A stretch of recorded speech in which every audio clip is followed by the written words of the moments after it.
Hello, everybody. Welcome to Taimei Podcast. I'm your host, Sunny. Today we have a teacher here, and he's from Iran. Hello, Reza. Hi, everyone. Yeah, he's teacher Reza. And Reza, can you introduce yourself? Okay, if I want to say simple and short, so actually my name is Reza KheirKhah. That is not easy to pronounce. When I lived in Japan, nobody can say. And here a little. KheirKhah. KheirKhah. KheirKhah. Always I put some prize if anyone can pronounce my family name, but normally not easy. This is Persian name? Yes, KheirKhah is Persian, and it means a person who wants the how to say, a person who wants people's goodness, who is person who's kind to people. Buddha heart. Yeah, that is my family name.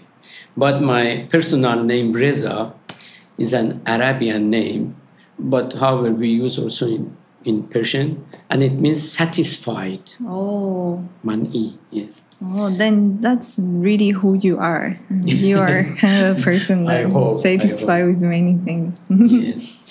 And then I was born in Tehran, the capital of Iran. Actually, Tehran is very big. Now maybe 12, 13 million. That is almost half of Taiwan's population.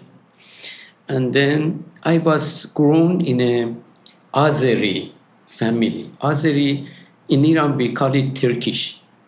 So, we have a country, Turkey, and we have a neighboring country, Azerbaijan. Their language, religion, culture, background, everything is very similar. And then, because my grandparents, my mother's side's grandparents came from then Soviet Union, that time, Soviet Union. And that time, Azerbaijan, today's country, was inside that big Soviet Union. And then they immigrated to Iran because my grandfather didn't like Stalin. He was a soldier in army for Stalin. Yeah. He didn't like Stalin. So they immigrated to Iran. So that's why in my family, we always at home, between brothers, we spoke Persian. But with my mother was Turkish or more precise Azeri language. But between brothers, yes, we spoke Persian. And then, yes, also with my grandpa, almost always we speak in, Azeri or Turkish. And then still, when we grow and go to the elementary school, we should learn Arabian language. But that Arabian language and Persian, normally they don't have any relation, by the linguistic viewpoint. But however, we should study that because Arabian is the language of Quran, the Bible. And in Iran, the second language is English. So in the school, we need to study English. And English, especially before revolution, was very important language. And after revolution, more and more, and today is very important and very popular between the youngers. So that's why, in my case, outside in the school, we use Persian. Also in English, we call Farsi. And in Persian, we say Farsi language. And we should learn, Arabian, that every day on TV, radio, we hear Arabian during the praying time. So, and in the school also we learned Arabian. But then also we had English. So I grew in 4 languages, Whoa. Almost every day using, listening. So that was why later in my life when I met Esperanto, which is, an artificial language, for me it was very attractive because always I had challenging with Arabian, with English, even with my Azeri. I could speak Azeri, and today I speak, but I don't know anything about grammar. I cannot read, I cannot write, but it's very, very fluent. But for me, so a new language like this was very attractive. So most people in Iran, how many languages they can speak? If they are Persian people, Yeah. Persian, we say, actually, name of Iran comes from Iran. Iran means Aryans. Aryans are the same people who thousands of years ago, they lived in Germany. That time was Central Europe. And those people immigrated to Iran because it was very cold. So half of Iranians are Persian, who are kind of, they say, Aryans. And then maybe 25% are Azeri, and the others are Arabians, and also we have Kurdish. Kurdish people. Are there like a language that everyone speaks there? Everyone must only use Persian in the school, in the parliament, everywhere. I see. In official places. I see. That is something maybe many they don't like, because, for example, in Iran, Azerbaijan, everyone every day use Azeri at home, on the street, in the shop, even in the school for teaching, they use Azeri, but still they must use Persian as an official language. Oh. So it depends on the family. Complicated. Yes, complicated, yes. But there are people who, because mother is Kurdish, father is Arabian, and they marry, and the son is born in Tehran. They speak Persian, Kurdish, Arabic, is very little messy, actually. Yeah. So later you can share more about Esperanto. But I think you actually major in English in college. Yes, I wanted to say that when I finished the high school. Yeah. Because, even in the elementary school, I was very interested in English. Because I was interested in intercultural things. And then, yes, even because that time in Iran, only in the junior high school, they began to teach English. Elementary school, no English. Do you have desire of going abroad when you were young? Not going abroad, but knowing the world. Knowing the world, And that was why when I began to learn English in the junior high school, and then I went to cram school, Bushiban, the good one in Tehran. So I began to read the English magazines, And when I was working in a big publication company, one of my jobs was to translate from English to Persian, like in Newsweek, Time, those American magazines. That was my job. So I was very happy to do that, because many things in Iran, you don't know what's going on in the world. Yeah. Because even before revolution, after revolution, it's not that much freedom, Yeah. But by the English magazine, you know what's going on in the world, you have a lot of news, know about cultures. Yeah. So you once worked as a journalist. Yes, I was a journalist, but also, yes, as a translator, sometimes reporter, because, we had the 8 years of war between Iran and Iraq. And many people were handicapped. And many people lost their, they were deaf. Many people were blind because of the war. So one of my job was to work in this field, That's why I also learned sign language, to communicate with those people who cannot hear. Actually, one of my brothers also cannot hear, only by some, Because he joined the war? He didn't join, he was sent, in Iran. You should go to military service for 2 years. Yes. Yeah. And then, yes. But you didn't join, you didn't actually what happened to the army. Yes, everyone should go, everyone, no exception. Just, it's like this, that if you continue to study after high school, if you go to university and finish the university, you can have a higher level during the military service. For example, you can be lieutenant, here have stars, then it's easier. And because I studied English in the university, graduated, and then I went to military service. So that time, first, I had a rank, not a normal soldier. And the second, actually, that time was war. Anyone, under any condition, however, should go to the front, to the war. But because that time, my two brothers were in the front. Wow. So I asked, I don't want to go. And they said they accept because a family, two sons already in the front war. So they accept. So I stayed in Tehran, in the headquarters of the military, and I translated military magazines, to Persian. So I was, lucky to not have forced to go to the war. But however, because I work in magazines, in different magazines, so some of them send me to the war to report. Oh, wow. For example, it's Iranian New Year.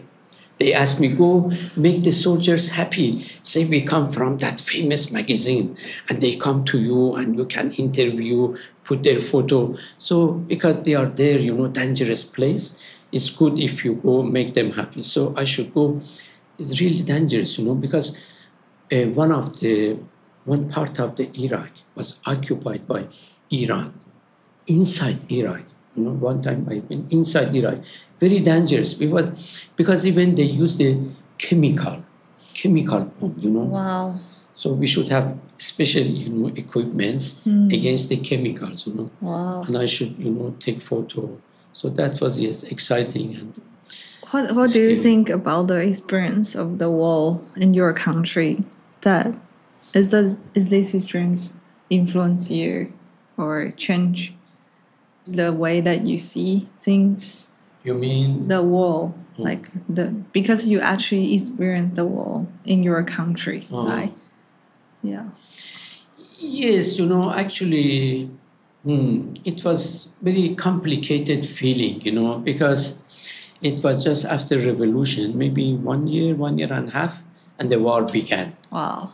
How old were you at the time? That time I was university student. 20 something. 20, like wow. that. So how old were you when you moved to Japan? That time, actually, first I didn't move to Japan. I went to Europe. Yeah. For 1 year. For working or for? I was a volunteer in the Universal Esperanto Association. Oh, okay. As a volunteer. So when you start to learn and to know about Esperanto? When I was in my country. Oh. Actually, before revolution, I began to learn. Oh. And when the revolution happened, so everywhere, everyone is thinking about politics, Yeah. So, Esperanto, what is Esperanto? Oh, okay. But peace and too soft, too gentle, Yeah. So, and we are, university okay, wait. students. I think you should share to people what is Esperanto. Yes, actually, Esperanto is an artificial language that is made by somebody who knew many languages because his father had a language grammar school, even Latin, German, Russian. Polyglot. Yes. So he was a Polish, and named Zamenhof. So, and and because that time in Poland, there were mostly 4 races, Russian, German, Jewish, and Polish. And always there is actually not good relation. They always fight. Sometimes some bad things happen. And he is 13 years old and he thinks maybe because they cannot communicate, they fight. This is his thinking. Oh, I want to make a language. They can talk together so they don't fight. Oh. This is a naive, but however, this was his, feeling. So he began to study many languages, even Chinese, structure of Chinese language. Because he found that Chinese is very logical, in the sense of word making. So he took something from Chinese, like that bu in Chinese you can use bu anywhere. Noun, adjective, verb, hao chu, bu hao chu, ha, bu ha, So he took something, put M-A-L. Yeah. To any adjective, you can make the opposite. So he studied different languages, and from every language, he took the easiest part of grammar. And for example, if you wanted to choose a vocabularies, say for example, book. In English is book. In Spanish is libro, in different. And which word is more international, more good sounding, nice sounding, and shorter? Choose one.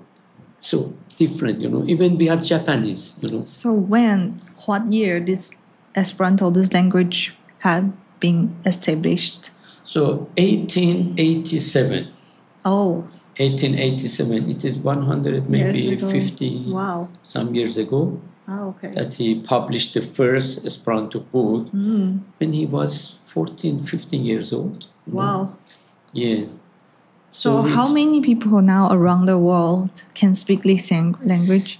It is not easy to say, but maybe once, we ask in Google, Yes. They say that 2 million, speak. But this 2 million, we cannot say really how many persons speak fluent. Yeah. How many persons speak well. But millions. Actually, in China, for example, Esperanto was, especially before, very popular, and in Vietnam, in Russia. But Stalin was against Esperanto. Hitler didn't like Esperanto because they think this is a secret language. What does mean universal? What does mean intercultural? Because German, that time Hitler think only German is good. Russia, Stalin, same. So they were against this language. Oh. Yes. So you start to know this language when you were in Iran? Yes, actually during the revolution, I knew this language. And there was an open college. We say here community university, we have a Pindong community university. Anyone can join. I joined that kind of class in the Tehran University. It's the most important university in Iran. And then began to study. Then later, after revolution, what happened, because after revolution we had war, For some time we think, okay, this war, we should defend our country. But more and more and more, we think this war, for many people... Yeah, until now, Middle East is very unstable. Yes, like that. So that was why I think that is enough, So that's the reason you moved to other countries? No. I mean that was the reason I went back to Esperanto, because I don't want to touch the war. Oh. So, and then I go to find something, Unite. Yeah, want to unite Peaceful. the people, want to make peace, yes. So you don't want to spend so much time on all this news, like conflicts, countries? Yes. Oh, okay. But however, still until today, I cannot stop myself to follow the news, It's really sad. Yes, I think it's really sad. It's very sad. Yeah, so what was the point that you start to fully work in Esperanto? And I heard that you shared with me you went to Europe and to different countries and Japan for Esperanto, right? Yes, actually, I stayed in Europe for 1 year. Yeah. And 3 months I was volunteer in Universal Esperanto Association. Yeah. And then I went to different country. After in Netherlands, Holland is the center of Universal Esperanto Association, Rotterdam. And after that, I went to Belgium. Yeah. Belgium, Here in Taiwan, I say Belgium. Some people say... Belize. Yes, but some people here say Beijing. No. Yeah. And then there, I worked in an Esperanto center who publishes a lot of magazine and books. So I got a job as proofreader. Oh, okay. Proofreader. So I had the chance to stay there 7 months. And then I went to Spain. But my ticket from Iran, it was valid for 1 year. So for after 1 year, I should come back. If not, I lose my ticket. Actually, that time, some Iranians, some people say, oh, Iran is dangerous, Iran is war. Yeah. You can become a refugee, but I don't want to do that, live like a refugee in another country. And my family, friends, my job, everything is there. So I came back, and then I had a chance to go to other countries. This Universal Esperanto Association actually encouraged me to travel in Asia to teach Esperanto. So they paid me my flight tickets. So I went to China a few months, and then I went to Japan, Korea, coming like this. Because that time, Iranian didn't need visa for Japan. Still, for Korea, we could easily go. So I could go between Japan and Korea because visa was only for 3 months. Coming, and then later I could have a stable job, as Esperanto, teacher and worker. Then I stayed, in Japan for 10 years. And during these 10 years, my work was only Esperanto. Wow. Teaching Esperanto.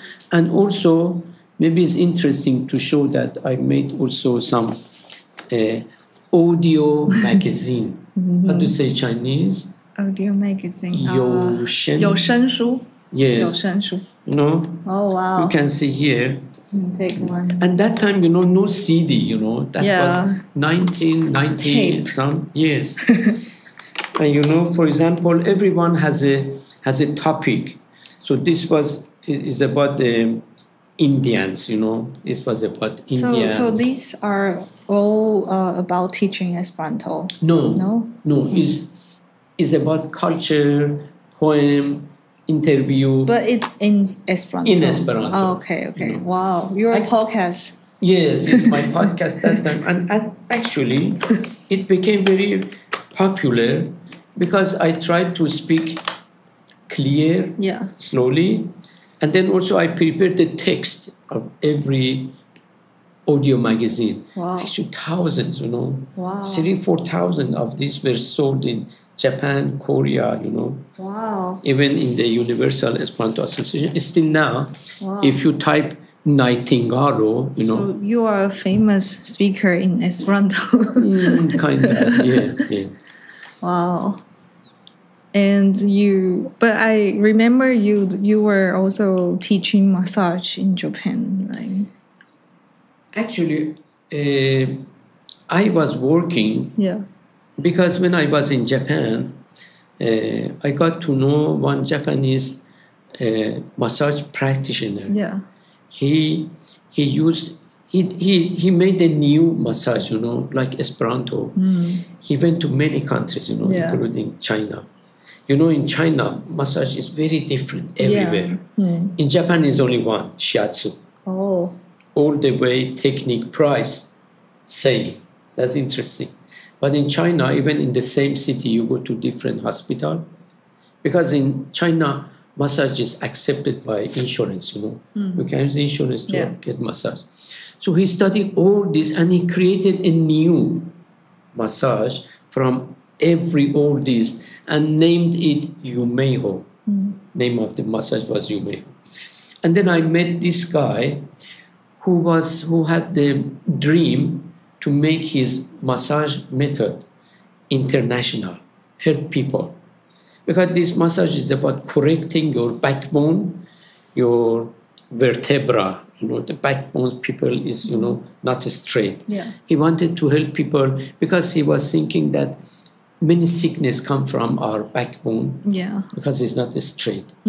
Or the hip bone. Yeah. Our hip bone is not, equal, Balance. not balanced. Yeah. So he tried by this massage, balance them. So, and he asked me if I could work with him to spread his massage around the world using Esperanto. Oh, really? Before he tried by English, it didn't work. Wow. And he said, okay, I want to try by Esperanto. And the book was in Esperanto. What was my job? To send this book, Esperanto, to different countries, ask Esperantists who is ready to translate. Wow. And he was rich because, every time he did this massage, I can say like 3,000, NT for Wow. 1 hour. And the other massages, they may be 1,500. So it was a good place and famous because they could cure many sickness. Oh, wow. So he got a lot of money, and then he said, okay, if somebody can translate, I can pay for translation. Nobody is ready to publish, I pay. For example, Vietnam, China, many countries, Iran, India. He pay, translate, he pay, publish the book. Wow. And then he sent me, go there to teach. Wow. Teach this Yumeho. Wow. So And you travel a lot. Yes, by I went teaching. to 22 countries. For teaching. For teaching this Japanese massage. Also Esperanto. But also Esperanto. Wow. Because he was a very devoted Esperantist. And he asked me, yes, you also go give lecture, That's cool. Yes. And I remember you told me your story of coming to Taiwan. Because you say you don't want to get married before.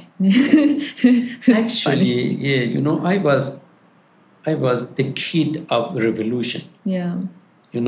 Many people like me, they grow in the revolution, in Iran. So, and then even before revolution, there was not that much freedom, like speech freedom, writing. So, and after revolution became same, even a little worse. You cannot type, you cannot write. And then they send you to war. Wow. You don't want. You should go. Yeah. So many people like me think in this situation, what's the point? Very unstable. Yeah, you marry, you have kids, and they take to send to war. Wow. So what's the point? You cannot help them. You cannot stop them. But you already have moved abroad. So even you move abroad, you don't change your idea. That was a little, strong. I see. And then, yes. And then after that, little by little, my age, go up. And I think, okay, now already time passed. Good. I will not. Too old. Too old. I will not marry. I will not have children. So you feel also, you might be happy with your life, right? Traveling and doing things that you like. Yeah. And compared to people from your country, you might have a much more, freedom and stable life compared to people in Iran. Yes. Especially these days, these days, because there are many sanctions, a lot of issues, nuclear power issues, Yeah, I would like to travel in Iran, but things not very stable. Yeah, but still, still I tell you, actually, still many people go to Iran, travel, In year 2000, I took 16 Japanese, Esperantists, because I married in Japan, and I want to move to Taiwan in the year 2000. Okay, you should share about your story of marriage. Because that's the reason you live in Taiwan. Yes, that's the reason. And in that year, in Japan, I was in a Japanese class. That time, my Japanese was not bad, so I went to the intermediate level. In a center to learn Japanese, and there was a girl from Kaohsiung. She was my classmate. So and then her friend from Pindon went there sometime to play, and then she introduced me. She knew I am single and I don't want to marry. So, oh, there is a girl. What about that? Actually, in my heart, I knew I don't want. Yeah. But because she insisted, I said, okay, go, come, okay. And then, yes, little by little, it happened. Actually, I tell to my friend, they say, what happened? I said, this girl from Pinton, like a catch a fish, cut me. Fish. But she say, no, Reza did, so she doesn't agree about that. But however, it happened, and then actually we married in Japan. Oh. And I had a good job. I had a Esperanto job in a very big company. Name of the company is Suwani. You know swan, that bird? Suwani. Very famous, how to say that, the glove Okay. company in the world, you know. Wow. I had a job there teaching English, teaching Esperanto, having a free apartment with 3 rooms, you know, Wow. in a very good location, mountain and sea, you know, but she didn't want to live there. And that time for Iranians, you know, even I lived in Japan, it was not easy to even visit Taiwan, Oh. even visit. I came a few times with Esperantists, but it was a little difficult to get visa. And for living, almost impossible. So there was no way. So we just married for the visa. But I came, and little by little, everything changed. There was a girl who was born. So, yes. So you moved to Taiwan after. Yes, in the year 2000. You know, How old were you when you get time, married? how old? Yes, maybe 30 some. Yes. Not too old for nowadays. Young, but Yes. past maybe. Yes. Okay, so you have been in Taiwan for 20 years and more, Yeah, right? more than 20 years. 20 years. Wow. But it's still my Chinese. You know, I stay in Japan 10 years. Yeah. I stay in Taiwan 20 some years. You are But now it's working hard for Chinese. Yes, yes. That is never ending study, never ending struggling with the tones, you know, Oh, okay. these kind of things. Yes. Yeah, but you speak better Japanese than Mandarin. Much better. Now I teach in your Oh, yeah. yeah. library. I teach Yeah. Japanese, you know. I can do that. But with Chinese, you know, You feel it's so difficult? The you main know, point? the tone is the tone problem. is different. Yeah. Actually, for me, writing or meaning, you know, I love the Chinese, you know, characters. So you actually spend time and put effort to learn Chinese. Yes, yes. I went, you know, 170, 80 hours. Wow. I went in Kaohsiung, TLI, Taipei Language Institute, and Pingdong Wow. Language Center, you know. I learned, you know, many hours. Yes. And then I had some private teachers. But they still today, you know, every day I receive one email for intermediate level, you know, in my inbox, you know. Okay. Yes. Wow. Still, you know, it's still challenging with the Chinese.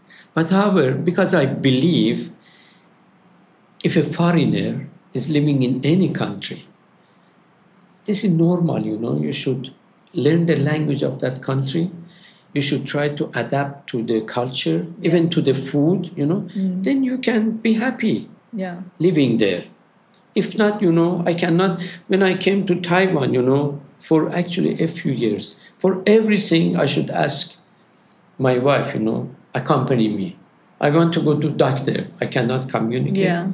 I want to go buy ticket in the station. I should go ask her.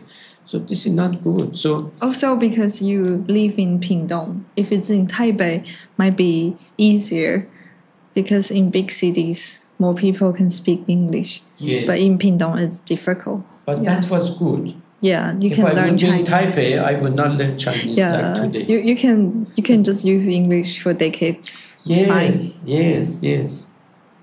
So that was good. That was good that here I had to challenge, you know, the language. So what are you doing in Taiwan? Still continue working for Esperanto, or you also? Yes, you know, when I was in Japan, my only job was Esperanto. You know, Yeah. I use Esperanto. Also, when I work in that institute, medical institute, it has this massage for 8 years.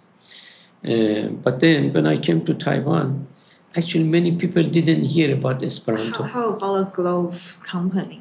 Yes, glove Also company. Esperanto? No. Yes, there I was teaching Esperanto to the boss Oh wow! every day, 2 hours. Wow. You know, morning, 5:30 to 7:30 every morning. So actually, you feel more difficult to work as Esperantist here. Yes, Okay. because here many people even didn't hear. Yeah. In Japan, before in their school books, they write about Esperanto. When there is Esperanto Congress, Asahi is the biggest, like newspaper in the world with the biggest issues, They always put some announcement and they become a sponsor, for Esperanto. But here, many people even didn't hear. So now you are the kind of the head, how to say, you are the head of Esperanto in Taiwan, kind of taking. Actually, we don't have a organization, no? Official association. We don't have. We have club in Pindon, Yeah. And I just try to. Yeah, I saw you arrange like yearly, annually meetup gatherings. Yes. Actually, also now we have monthly, not every month, monthly meeting. Yeah, to let the Esperantists come, get together, practice, and have some topic. And you told me if you can speak Esperanto, you can travel to other countries. And people those other Esperantists, they will hold you, right? And yes. Could you please give me that white book? Yes. This is Pasporta Servo. Huh? What is that? Pasporta Servo means passport service. Oh. Inside has more than 100 countries where you can get homestay. Wow. Free homestay. Wow. In Japan, and especially in Europe, Germany, many cities. You can go stay there and everyone write, for example, you can stay at my home for 2 days, for 1 week, for 10 days. And some say, sorry, we cannot provide you meal. You should take care of your own meal, okay? And some say, oh, we have a dog at home. Is it okay? So everyone write the conditions to accept homestay. Is Taiwan here? Taiwan, yes. Oh, here, yes. Pindong. Yes, Pindong. Is this you? This is maybe Chen Ligu, a lady, right? Yes. Oh. Before my name was here. Oh. But because we don't have any more maid at home, so my name I took up. Yeah, but this, you can go to Europe. Yeah, everywhere. Here. Even some like Zambia, like is that Venezuela? Yeah. And Romania. Tanzania, all kind of countries. Finland. Wow. Some countries that you cannot imagine. I had a book. Peru. I had a book of a young Korean girl, who went in Europe for a few months, 4 or 5 months. And every day, one different place, different countries. And she made a book with many, everywhere that she went, she made a sketch, of that house, of that atmosphere. Wow. So, yes, it's really good for traveling, Yes. Especially for young people. They don't have much money to go to hotel. Even you go to hotel, every country is same. Yeah. 5-star hotel is same. Yeah. But when you go to people's home, you touch their culture, their food, the atmosphere, is different. Okay, that's cool.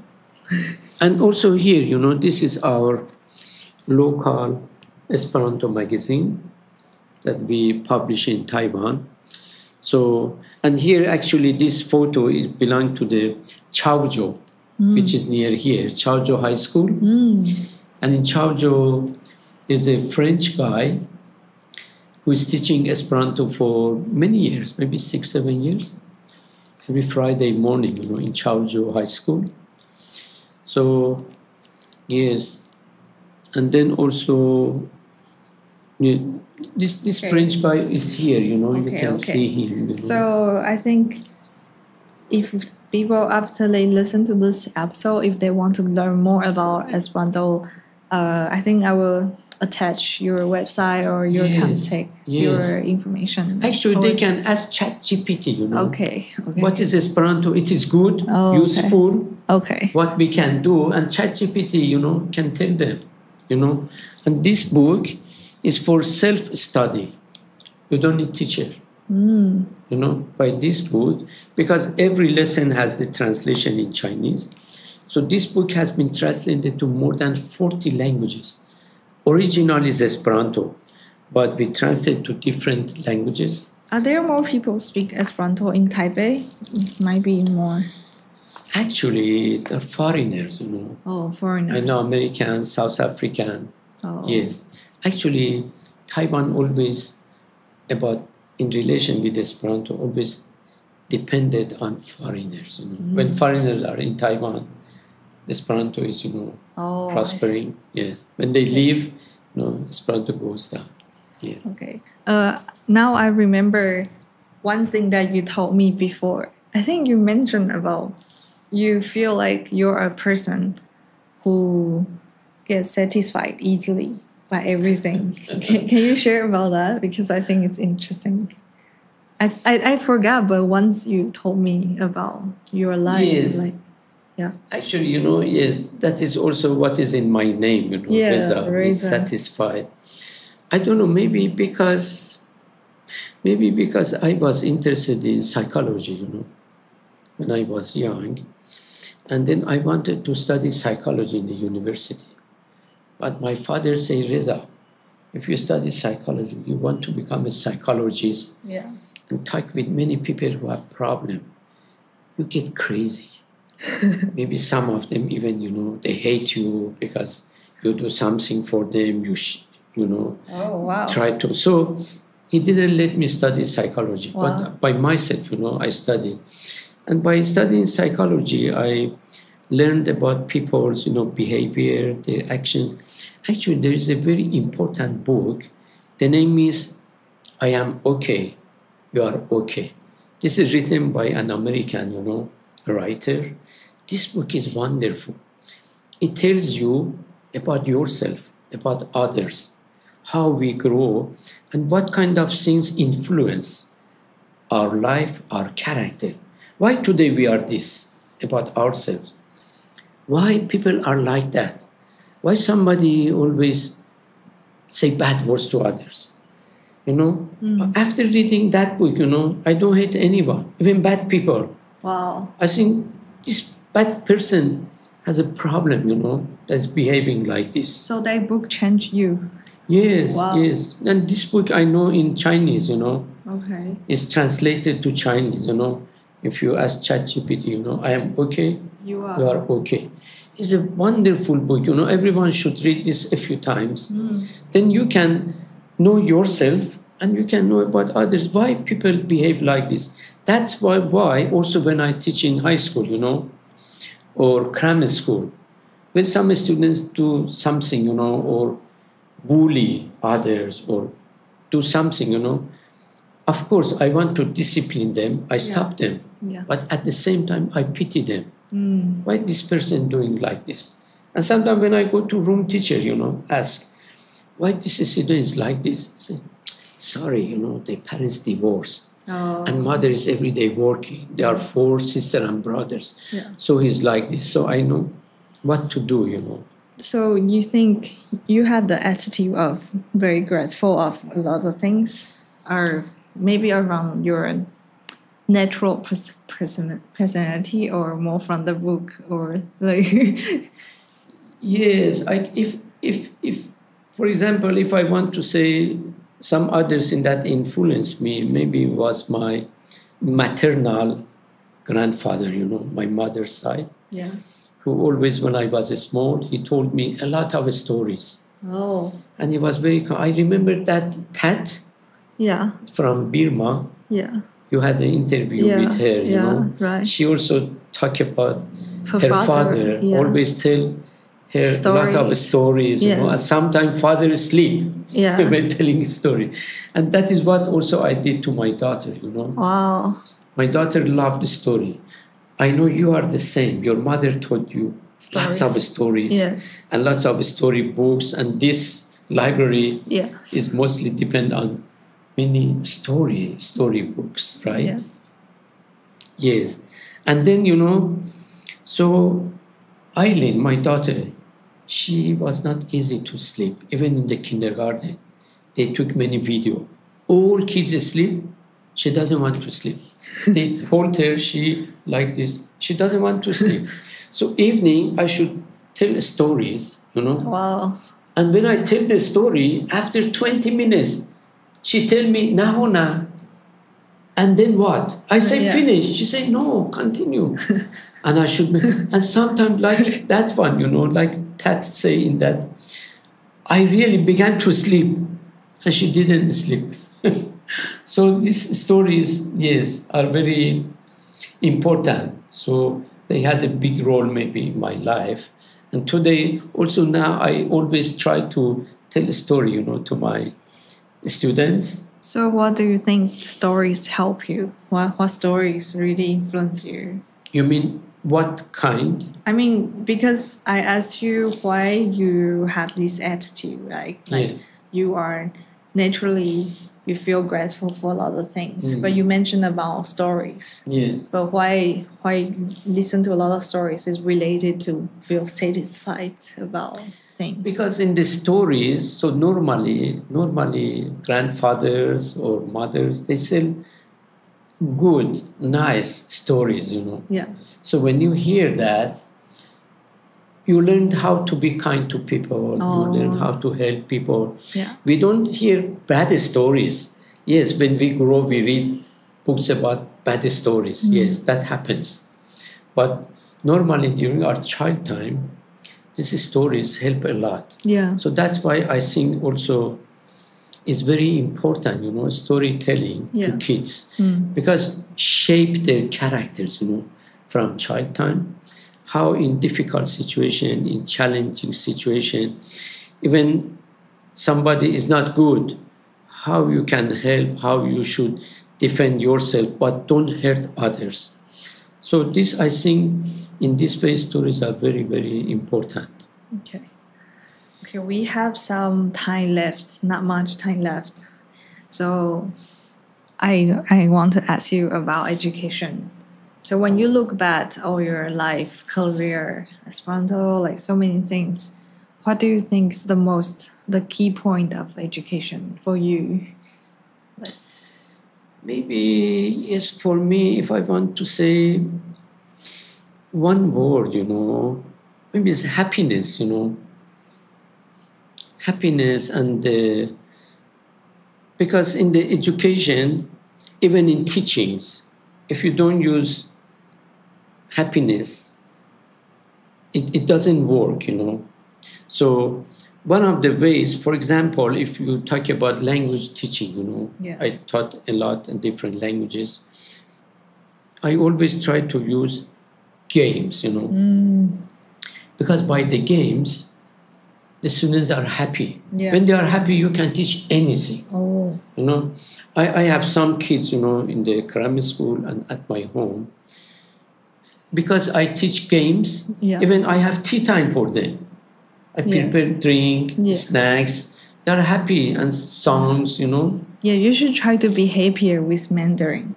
Yes, that's why, also here, I remember that in Taipei, I had a summer camp. The table games. Yeah, you see a lot of games. Yeah. We use just different games and the students are happy, chess and especially now chess is important. They learn better. Yes, and here because today I had English class and Japanese class in Taipei, so I bring my games, this is Uno, and this is Sleeping Queen.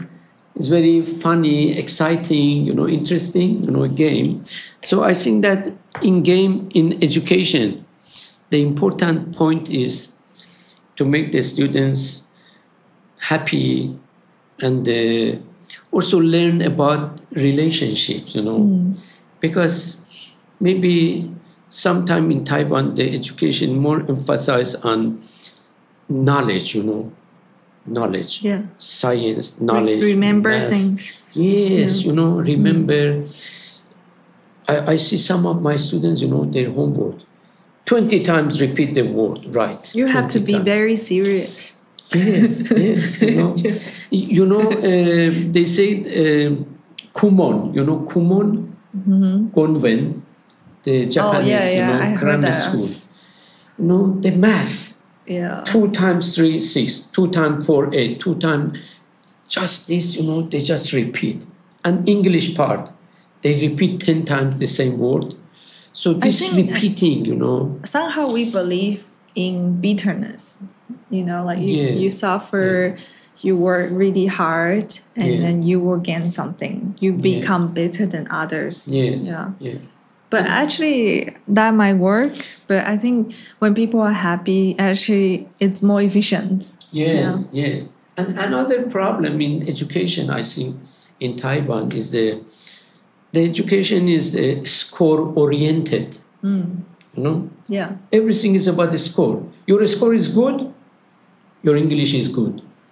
But I know many students, because I teach conversation, for example, in the high school, 3rd grade, senior high school student, you want to make simple conversation, cannot, hands up. But when you see in the test, they can do. They can answer ABC, the quiz, very carefully. But when they want to type, because everything is about, and for parents, scores is very important. Yeah, I also have that same experience, because the way we grow up in Taiwan, you get used to the school. School feeds you, right? And you have to listen. Even if you have your own idea, there's no space for that. You must follow and listen. So actually, after I graduated from university, it took me a lot of effort to get rid of all the training. After I graduated from university, I suddenly realized, okay, I finished all the schools in Taiwan. So what I'm going to do? I have to develop new self-learning habits. And I need to know how to build up things by myself. And I just realized, school never teach me that. And also they never helped me to build up this. And also they made me get used to all this, answer, remember, and text. And then you wait for this authority to tell you that, okay, you are okay. But are you really okay? Are you really understanding that enough? You don't know. You don't know. Yeah. So that was a kind of awakening point for me. It's I finished that, and now I need to build up my own system. So and actually, sometimes if I'm not happy with some student, they don't pay attention, they don't concentrate. I say, why like this? Why you come here? Your parents pay a lot of money for this English grammar school, for these expensive books. Why you come here? Say, I don't want to come. My mother say to come. I have no answer. It's difficult. Yes. Also, some parents, if they don't push their kids, sometimes kids grow up, they will blame their parents. Hey, why you never push me? And I might be so much better than now, so. But some kids are okay, but some kids are angry when they are pushed too hard. But and another point, some parents, they try to bribe their kids. If you do this, if you go to this school, if your score is high, I buy this game for you. I buy this cell phone, even elementary school. Some kids have cell phone. But I think motivation is always difficult. If someone don't have a real motivation, not just for kids, also for adults. For example, Reza, if today you really like, betel nuts, for example, but if you don't have your own motivation to stop, no matter how many times people hey, Reza, be careful, you eat too much, but you might not listen, right? That's true. I think motivation is always something very personal, and it's really not easy to to make another person have the motivation. But I mean that you cannot just make students do something because they will get something. They should know that this is useful for them in future, It's their life. But we give them something and then we ask them to do something. It's a kind of bribery, But that's very common. It's very common. Yes. So the last question is about education, and you already answered your experience. So if we talk about what's the most important thing about education, your answer is the happiness. Yes, happiness and also human relationship, Understanding about the teach human. them in the education. Yes. Yeah, I think understanding about reality and about what this world is actually helps, because they might not be happy with study, right? Like either they don't want to be pushed into getting scores. But if they know this real world, there are so many people are so competitive, they are doing something meaningful they like, and they might have a different perspective about how they're going to spend their time. Yes. Yeah. Or if you, for example, about English, if you want to motivate, you can say if you do this, for example, in Taiwan, there are many good summer camps, for English summer camps. Or if they are junior, senior high school, I will send you to New Zealand summer holiday, a few weeks, 1 month, to stay there, So this is something good related to the topic of English. Yeah. Not I buy for you game in Chinese if you learn good English, So there should be some relation, Yeah, I didn't share my experience of learning English on my podcast so far. And so actually, it's a little bit funny. At the beginning, when I was in kindergarten and in elementary school, I don't know what teacher is doing. She's like teaching English for years, but I have no idea what is that. That's just nothing I can observe, totally. So I actually get 0 on tests. And during the class, whatever my teacher are doing, I'm always like I really don't know what is happening. Every lesson? All the lesson for many years. English. Yes. So until I was in 4th grade. 4th grade? Yeah. You mean elementary? Yes. I still get 0. Wow. Yeah, so I always get really bad scores. I have no idea. I don't know what is that. And I remember once I have a test and I see 100 score here. I was like, what? Like, how is it possible I get 100 and it's minus 100? Oh my God. And there's a 0 here. Wow. Yeah. And then, so the changing point happened. My parents brought me to Hawaii for a trip, like family traveling there. And I was at the beach by myself. Maybe my parents were around there. And there are other kids. They are foreigners, maybe also 10, 11 years old. And they want to talk to me. So they are like, in English. And I have no idea. And they seem to want to invite me to go somewhere with them, like swimming or something. I was so frustrated. But that's the point. I was like, so English is actually useful. And if I learn it, I can use. So after I got back to Taiwan, I asked my mother for a tutor. And I worked really hard. Like teachers say practice 10 times, I would do 20 times. And since that point until now, until I graduated from college, my English is always like very, very good. Like 100, like really, really good. I mean, in school, even in school. Yeah, because I think in Taiwan, if you have good scores in school, that English is not related to real life. Like I get really, really good score in national tests, but after I graduate, like I already get all the tests done, but English TV shows, podcasts or movie, I cannot understand. Yeah, so I also try to find a new way. So after I finished Taiwan education, all the education, I try to get rid of all this mindset and training and train myself into another system. So sometimes I feel should be more. I think now more and more people try to find a new way, but also I feel there should be more people know how to learn earlier. I think we waste so much time. Yes, I have a similar experience about my daughter Eileen. When she was in the elementary school and junior high school, her math scores was very low, Yeah. 20, 25.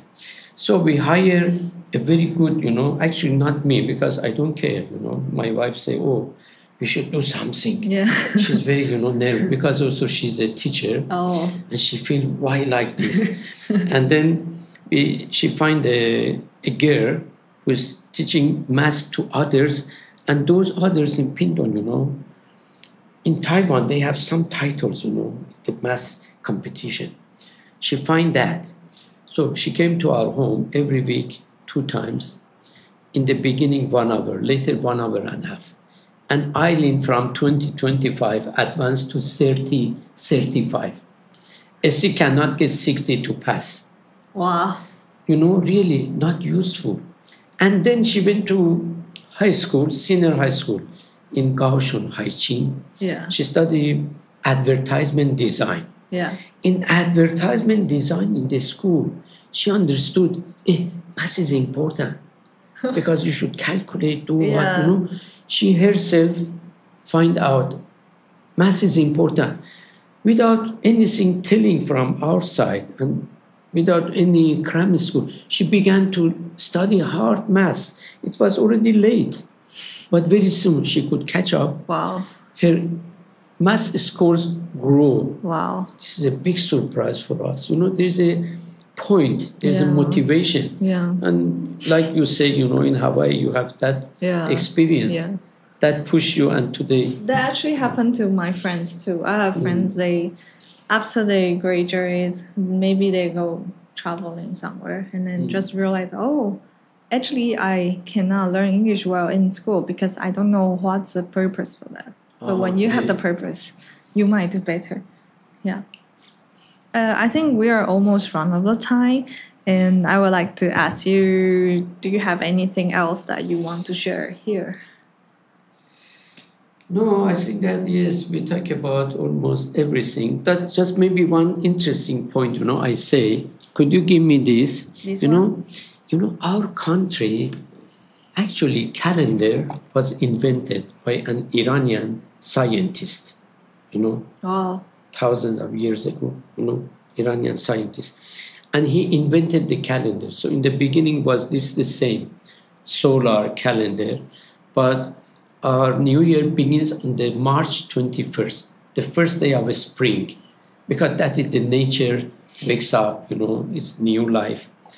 And then, but the Christian calendar begins on the January 1st. Yeah. And also still we have Arabian calendar. Wow. That is based on lunar calendar. So that was why every year, 10 days, everything happens earlier, 10 days. And in Iran, we have, this is the Christian, and here is the Persian, and here is the Arabian calendar. Wow, so complicated. We use three types of calendar. Wow. Because also we have Islamic, events, and we have national events, and we have international events like the Workers' Day, Children's Day, So that is, something maybe not easy to see in other countries, Yes. Do you feel homesick since you are abroad for long? Not really. I don't know why. Maybe because I was living, always between Esperantists, I know that some foreigners, they are not happy about Japan. Yeah. Because Japanese are very close and they don't go too near. Even they become good friends, always distance, But in the Esperanto community, it was different, So your home. Yes, my home. Yeah. And also at the end, I want to tell you that your podcast and this YouTube, interviews are wonderful, Oh. I watch them even I'm busy.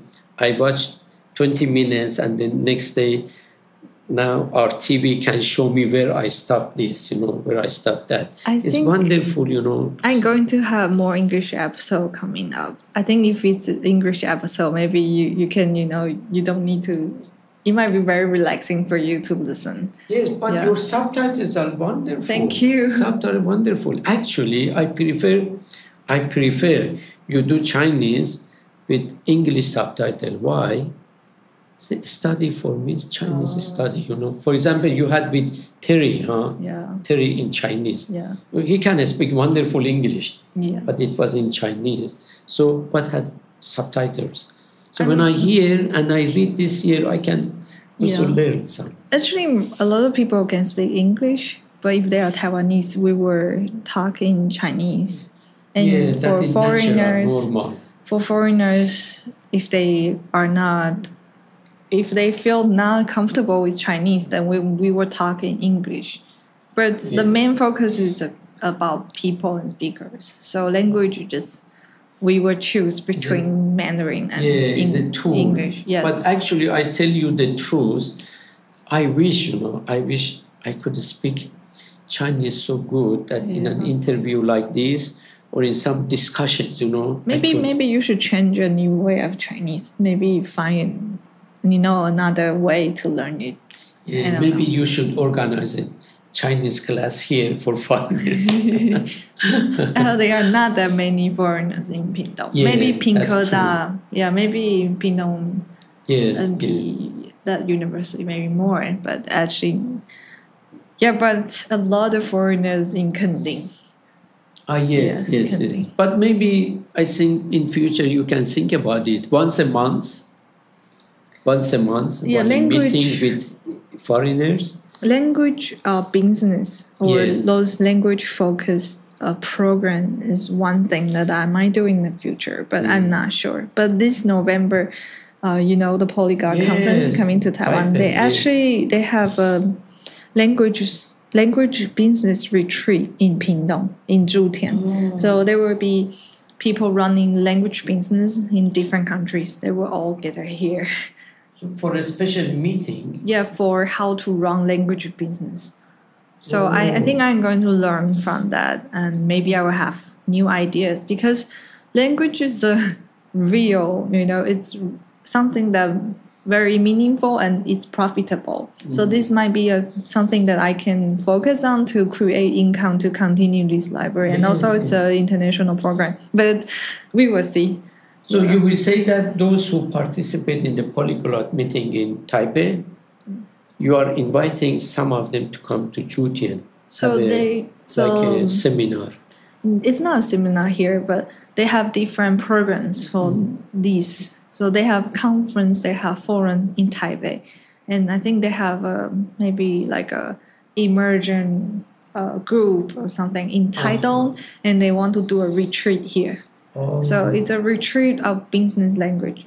Okay, interesting. And language business, Wonderful. Yeah, thank you. Okay, thank you for inviting me. Yeah, I think you have more to share, but maybe in the future. And yes, maybe other topics. Yes, it's nice to have you here. Yeah, actually, I had an idea that here in future, when you are full of all your options, you can have maybe some podcast about books, Yeah, we were doing that. Then, with somebody or a few people come talk about 1, 2, 3 books, share. That is also one, yes. I will interview our teachers first and then talk about education. But I might invite more people to talk about their favorite book or books in the future. Yes. Thank you. Okay, thank you for inviting. Yes. Louisa is always very supporting to Taimei. Thank you. 谢谢你。